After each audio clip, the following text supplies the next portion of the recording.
وَمَا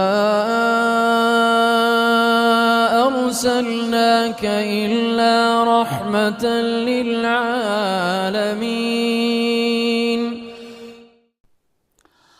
أعوذ بالله من الشيطان الرجيم. بسم الله الرحمن الرحيم. الحمد لله رب العالمين. والصلاة والسلام على سيدنا محمد وعلى آله وأصحابه أجمعين. Assalamu alaikum, hürmetli görürmenler. Dünyanın her qaysı caylarında bizni görüvatkan ve avazımızı anlavatkan Şarkı Türkistanlıq Müslüman qarindaşlar. Hayat Rehberi Hz. Muhammed Aleyhisselam namlıq programımızın 19. sanığa hoş geldinler.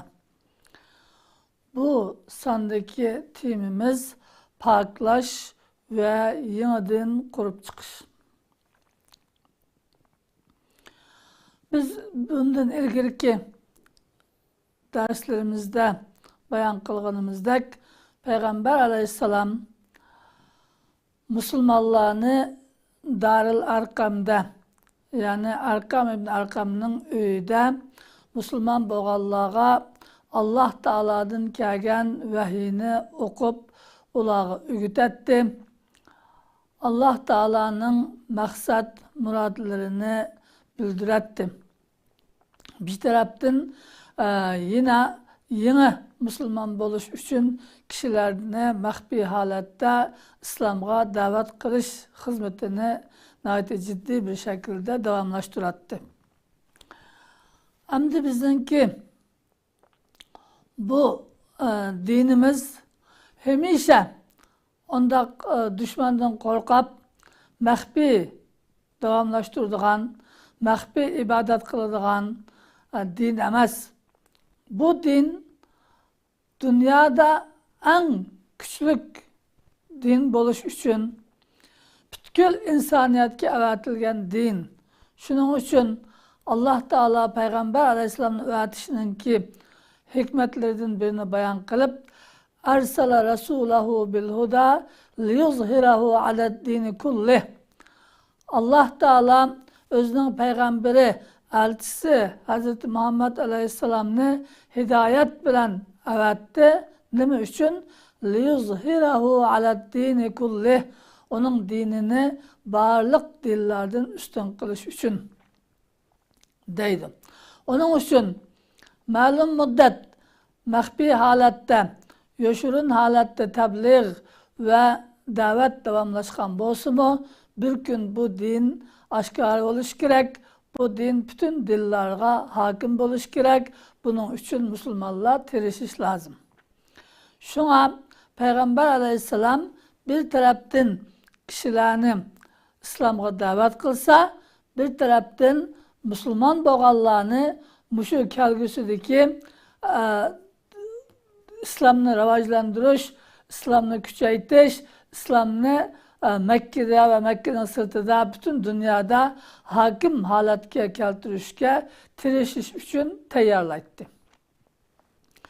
Bunu tayarlaşta birinci kılıp kıldığın iş cahiliyet devrede İslam'dan ilgirki insanların yıllardan beri akide kılıvatkan tasavvurudaki, iddiasıdaki hata göz karaş, hata fikir, hata akide, hata iman katarlıklarını hemmini söküp taşlap, onun ornuna Allah Teala'dan kelgen hak din, doğru iman, doğru tasavvur, doğru akideni yerleştiriş, getiriş etti. Çünkü insanların varlık işi, yani hareket şu kalbideki akideye bağlık. Akidesi, iddiası, göz karışı, tepekkürü, kandak bolsa o adamın kıldığın işi şunun layık boludu. Şunun için aldı bilen bu dinin asası boğan imanını bekitiş lazım. Bizden dinimizde umumi yığıncaklamakçı olsak, 3 narsaga yığıncaklındı. Birinci iman, bu dinning asosi. İkinci ibadat, bu dinga amal qilish, dinning buyruqlariga o'rgatganiga amaliy pratikda amaliyotda ijro qilish. Üçüncü ahlak. Bu ahlak dinninki en yukarı pallisi. Şuna Peygamber aleyhisselam bunu bizge buniyal İslam'ı ala hamsin şehadeti Allah ilahe illallah ve enne Muhammeden Resulullah ve ikamis salah ve itaiz zekah ve savm Ramazan ve tahuccul beyte men istata'a ileyhi sabila diyen hadisi de bayan kılgan. İslam, bu din 5 narsenin üstüge kuruldu. Birincisi Allah Teala'nın birlikiga, hiç kandak şirkinin yokluğa guvahlık beriş. Peygamber aleyhisselamның Allah evetken hak elçi, hak peygamber ikenligi guvahlık beriş. Bu iman, bu dinin asası. İkincisi namazını öz layıkıda ada kılış. Üçüncüsü zakatını beriş. Dördüncüsü Ramazan rozusunu tutuş. Beşincisi gücü yetken kişiye ömrede bir katım hac kılış. Bu 4 narsa İslam'ın tügriki. Yani bu tügrik nimeni götürüp durdu? Bu tügrikten üstündeki özde nime dese tügrikle götürüp durduğun özü olsa ahlak, güzel ahlak. Onun için bizden dinimiz şu 3 narsige yığıncaklandı. Eğer yığıncaklasak. Bunun birinci asası ulu, binanınki temel ulu iman. Aldı bilen iman müstahkem buluş gerek, iman doğru buluş gerek, insanların tasavvuru, tepekkürü doğru buluş gerek, doğru tepekkür kılganda, doğru tasavvur kılganda, doğru işengende, onun dinkin kilidgan ahkamlağa doğru bir şekilde amel kılgılı oldu. Eğer bu mesele iddiasından ötmese, iddia paklanmasa, o çağda amel kılışkı kelgen çağda ya hakimiyetin küçüdün kokap amel kıldı, ya ki münafıklık kılıp, ikiyüzlümçülük kılıp, görünüşte amel kılganda görünüp, hakikatte onunla işenmeydi. Şunun için hakiki mümin, hakiki Müslüman buluş için aldı bilen imanının müstahkem buluşu, tasavvurunun, tepekkürünün doğru oluşu lazım. Şuna Allah Teala Kur'an-ı Kerim'de İnne Allah la yugayyiru ma bi kavmin hatta yugayyiru ma bi anfusihim. İnsanlar öz nefsideki, öz aklideki, öz kalbideki fikirlerini, karaşlarını, tasavvurlarını, işidişlerini özgertmek için Allah Teala onlarınki hayatını, yaşamını, ahvalini özgertmeydi deydi. Şunun için Peygamber Aleyhisselam'ın Mekke'deki, umumen Mekke'deki 13 yıllık davet, hususen bu mehbi davet edip bargan vaxtida Müslüman boğallarını muşu atı boğusudan kelgen, yıllardan işinip kelgen, amel kıp kelgen, butperestlik dinininki kaldıklarından, onun tasavvurlarından, fikirlerinden tazılap, onun ornuğa İslami fikir, İslami akide, İslami tasavvur, İslami imanını yerleştirgen. Bu Peygamber Aleyhisselam bu akidini özgertiş bilen işe başladı. Çünkü işin temeli, asası ulu aşı boğallık için. Bunun da nemiş kıldı desem, aldı bilen Allah Teala hakkındaki tasavvurunu özgertti.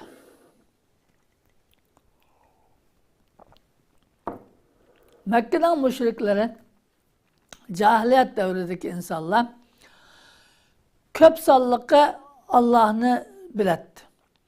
bir yaratquchining borligiga ishonadi. Osmon zaminlarni Allohning yaratganligini, hatto insonni Allohning yaratganligiga ishonadi. Ammo Alloh taoloni o'zidan nihoyat yiroq sanaganligi uchun bizning qilgan duolarimiz, ibodatlarimiz Allohga yetmaydi. Allohga yetish uchun o'tirida bir vosita kerak. Bu vosita bo'lsa, shu butlarni Xudo deb cho'qinsak, ashularga oldida sajda qilsak, butlarning oldida duo qilsak, shu butlarimiz bizni Allohga yetkazadi, duoimizni Allohga yetkazadi deb o'ylaydi va shunday e'tiqod qiladi.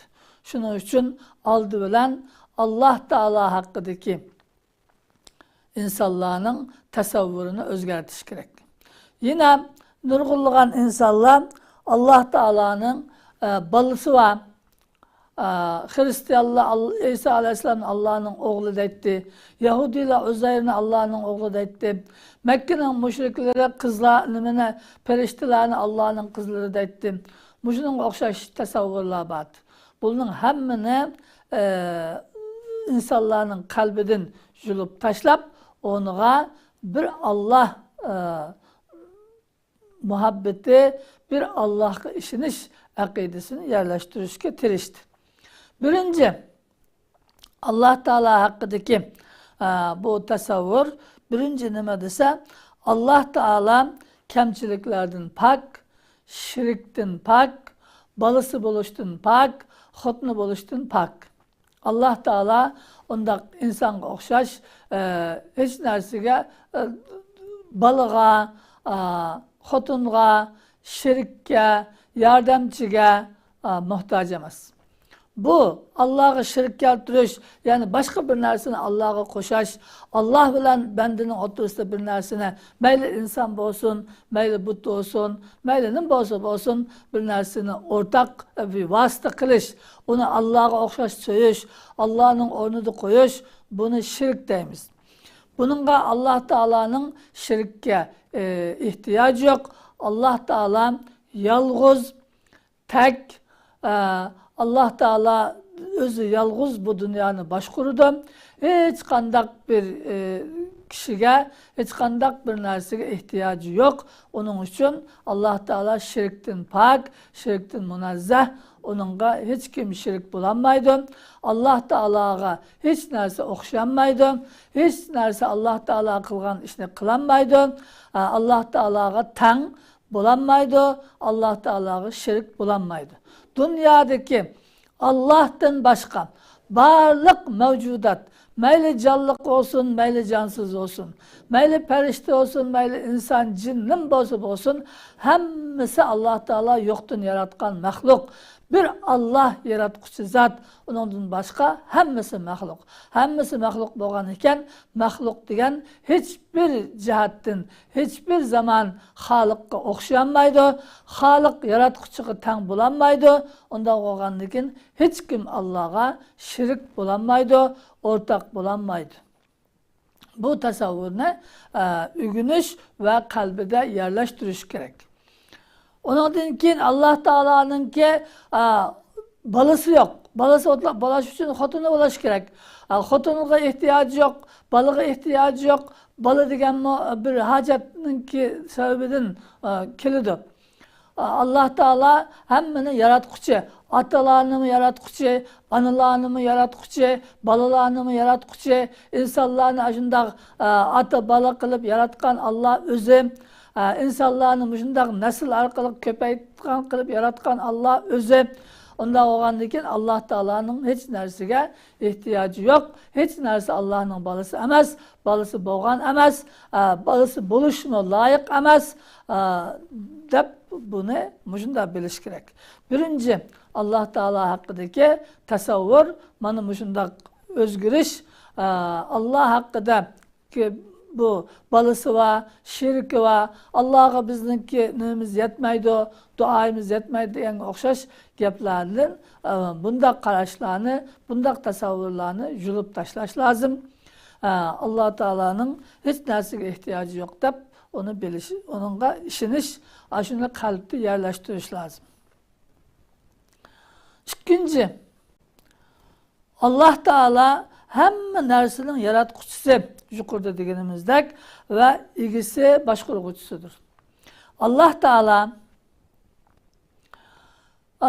yuqorida dedik, o'zidan boshqa hamma narsa Allohninki mahluqi. Allah yo'qdan yaratgan narsalar. Unda bo'lgan ekan, Alloh Taolo bu narsalarni o'zi xohlagan shaklda yaratdi. Hamma narsani yaratib, buning harakat sistemasi, qonuniyati belgiladi. Shu harakat sistemidan hech qanday narsa chiqib ketolmaydi. Kun sharqdan chiqadigan vaqtidan bir sekund ilgari keyin bo'lolmaydi. Shuning o'xshash hamma narsa Alloh taolaning yaratgan, Alloh taolo qo'ygan sistemi bilan harakat qiladi. Bu dunyoni boshqarib turuvchi, bu dunyoning egasi bo'lgan Alloh taolo. Bu dunyoni yaratgan Alloh bo'lgan ekan, o Alloh bu dunyoning egasi bo'lgandan keyin bu dunyoni o'zi xohlagancha boshqaradi. Onu boshqarishib beradigan, unga yordamlashadigan yeni bir iloh, yeni bir xudo yo'q. Buni shunday bilish lazım. Alloh taolo üçüncüsü hem de bir yerde Allah Teala bu hakta şunday deydi. Ala lahul halqu vel emru tebarakallahu rabbul alamin.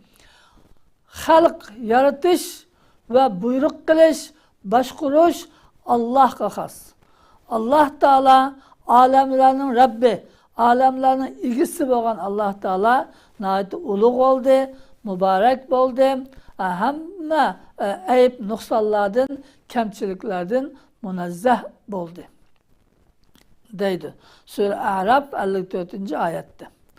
Üçüncü, Allah hakkında ki tasavvur, Allah Teala çoğun küçük, aşkarı, mahfi, hamma nimetlerinin menbi.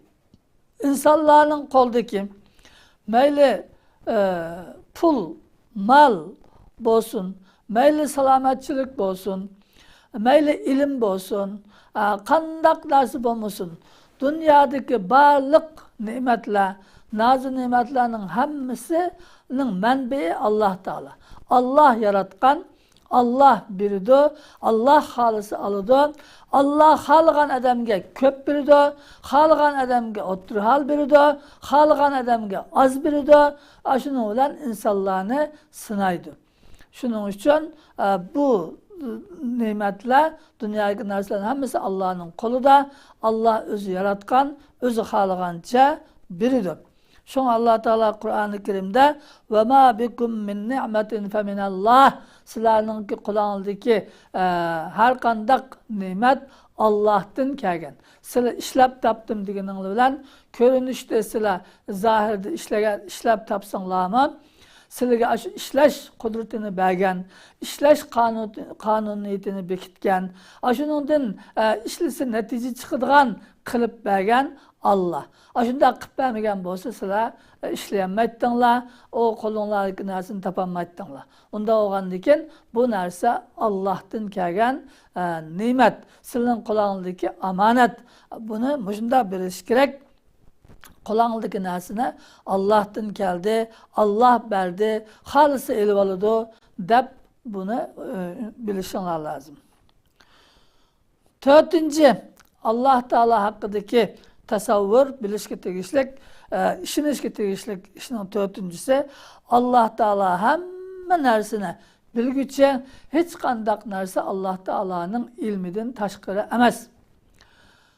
Dünyada meyli asmanda olsun, meyli yerde olsun, meyli denizin aslında olsun, nerede olsun buluştan kat'i nazar, meyli çoğun olsun, meyli küçük olsun, meyli aşkar olsun, meyli mahfi olsun, meyli yoruklukta olsun, meyli karanlıkta olsun, hamma narsini Allah Teala iliq bilip durdu. hech qandaq bir narsa Allah Taala'nın ilminden tashqari emas. Allah Taala bilmaydigan hech qandaq narsa yo'q. Hatta Allah Taala shu qalbimizga yo'shilgan niyatlarimizni, g'arazlarimizni, maqsadlarimizdan tortib biladi. Shuning uchun Allah Taala'ni mushundaq tonish lozim. Allah Taala Qur'oni Karimda bunu bayon qilib shundaq deydi. Qul in tukhfu ma fi sudurikum. Aytqin ey Muhammad alayhissalom. Sizlar qalbinglardagi, ko'ksinglardagi, yuraginglardagi maqsadinglarni, g'arizinglarni, niyatinglarni xolisanglar, yoshiringlar. Aw tubduhu yoki uni oshkora qilinglar. Ya'lamuhulloh. Allah uni biladi. Sizlar oshkora qilmasdan biladi uni. Sizlarni yaratgan zot, sizlarning ichingizda nimalarning borligini Allah Taala obdan biladi. Ve ya'lamu ma fis semavati ve ma fil ard. Osmonlardagi narsalarning hammani biladi, yerdagi narsalarning hammani biladi, yerning ostindagi narsalarni, dengizning ostindagi narsalarni hammani biladi. Kimning nima qiladiganligini, qachon qiladiganligini, qanday qiladiganligini, nada qiladiganligini hammani Alloh taolo bilib turadi. Shunga mushundaq Allohga mushundaq tonish, Alloh taologa mushundaq ishonish, mushunga ko'ra harakat qilish lozim. Bunga birinchi qatim Payg'ambar alayhisalom mu'minlarga o'rgatgan tasavvur, o'rgatgan aqida mana mushundaq aqidalar. Beshinchisi Alloh taolo haqidagi tasavvurning Alloh taolo bandalarninki qilgan ishlarini farishta orqali yozib turadi. Ma yalfizu min qawlin illa ladayhi raqibun atid. Hiçbir sözünü qilmaysizlar, agar qilsanglar sizlarninki oldinglarda uni yozib turadigan farishta bor.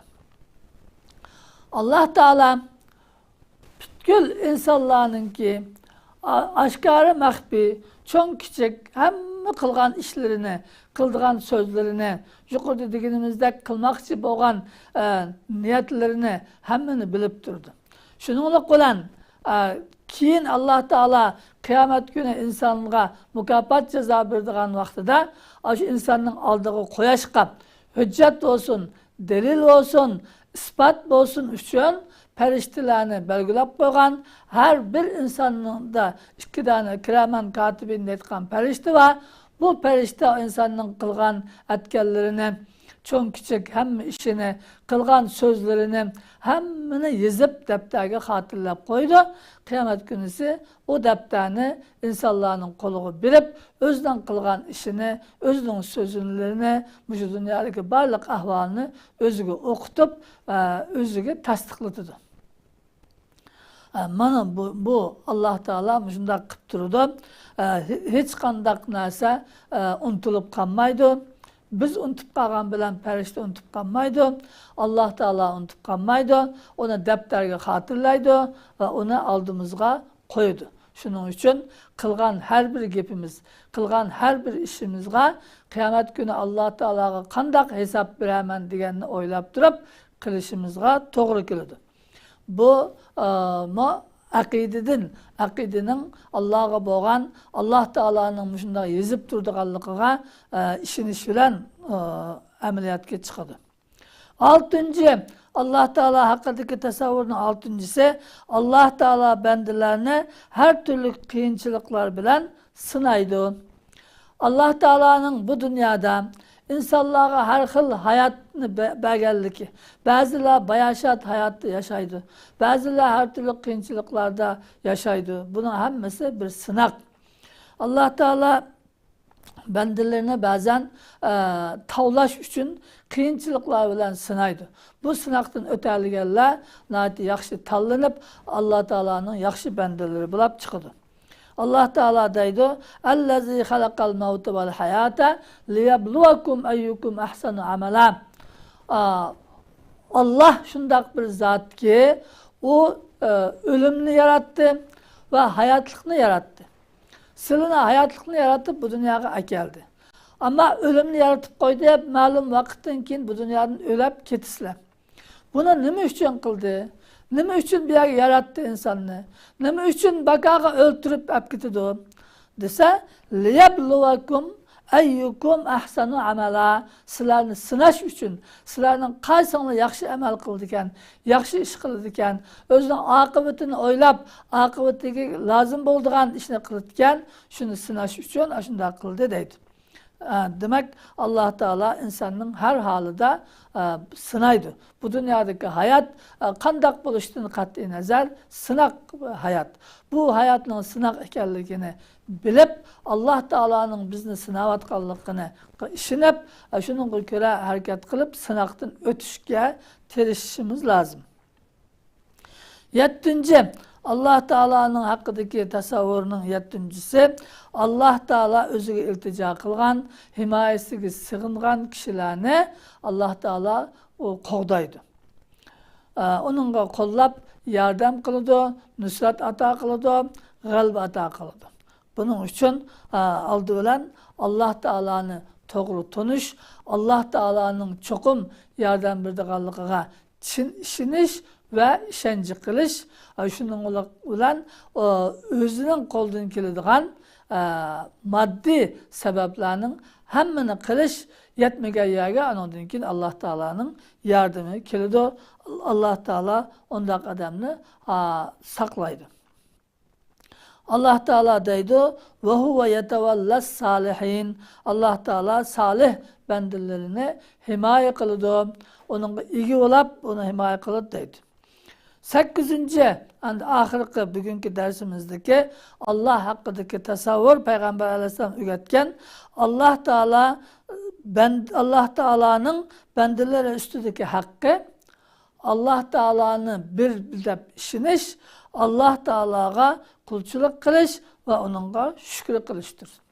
Yukarıda dediğimizde Allah Teala'nın bütün dünyanı ve bizni yaratkanlıkını biliş, ilgimiz ikenlikini biliş, barlık nimetlerinin özünü bilip durduğanlıkını biliş, bunun işiniş bizni Allah Teala'ga kulçuluk kılışka, Allah Teala'ga ibadet kılışka ve Allah Teala'nın bergen nimetlerine şükür kılışka ündeydi, şunun kireklikini bildirdi. Muşu narsalarni bilgan vaqtida ondan keyin Allah Teala'ni to'g'ri tanigan, bu dunyodami to'g'ri harakat, to'g'ri ish qila oladigan bo'lamiz. Allah Teala Qur'oni Karimda balillaha fa'bud ve kum minash shakirin, balki Allohga qulchilik qilgin, Allohga ibodat qilgin, Allohga bo'ysungin, Allohga iymon keltirgin, Allohning birligiga ishongin, undan keyin duoyingni Allohga qilgin, qurbonligingni Allohga qilgin, nima tilasang Allohdan tilagin, Allohga shukr qilgin, shukr qilguvchilardan bo'lgin deydi. Demak, mana Payg'ambar alayhisalomninki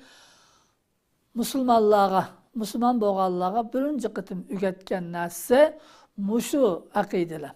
Allah Teala haqidagi to'g'ri tasavvur.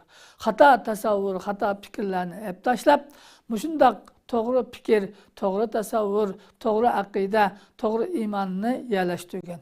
Onun uchun o musulmonlar o'zining jamiyatida burundan tortib ko'nab ketgan ashunday xato fikir, xato ishlardan butunlay voz kechib, Allah Teala avatgan, Payg'ambar alayhisalom olib kelgan haq din, haq iymonga chin qalbi bilan ishinib, uni yerlashtirdi. Uning uchun keyin Allah Teala'nın buyruqlari kelganda, ularni o buyruqlarini ijro qilish, amal qilish ularga nihoyat oson bo'ladi. Hech qanday qiyinchilik da ular onundan voz kechmaydi, chunki iymoni shundoq mustahkam bo'lgan edi. Bizningmi shundoq bo'lishimiz kerak. Oldi bilan iymonimizni ruslashimiz, iymonimizni to'g'rilashimiz, iymonimizni mustahkamlashimiz, butun tasavvurimiz Qur'onning olib kelgan tasavvuri bo'lishi lozim. Shunda bo'lganda bu dunyoning qiyinchiliklariga bardoshlik bera olamiz. imanımızda müstahkem turalaymiz. Ahirgacha haq yo'lda sabit turib, Alloh taolaning rahmat va roziligiga erisha olamiz. Alloh taolo bizlarni shundaq haqiqiy iymonni o'rganib, haqiqiy mo'min musulmon bo'lishni nasib qilsin. Har turli yomon aqida, batil e'tiqodlardan Alloh taolo bizni saqlasin. Qiyomat kuni payg'ambarimiz Hazrat Muhammad alayhisalomning shafaatiga nail qilsin. Jannatda jamolining ko'ngli nasib qilsin. Amin. Va oxiru da'vana alhamdulillahi robbil alamin.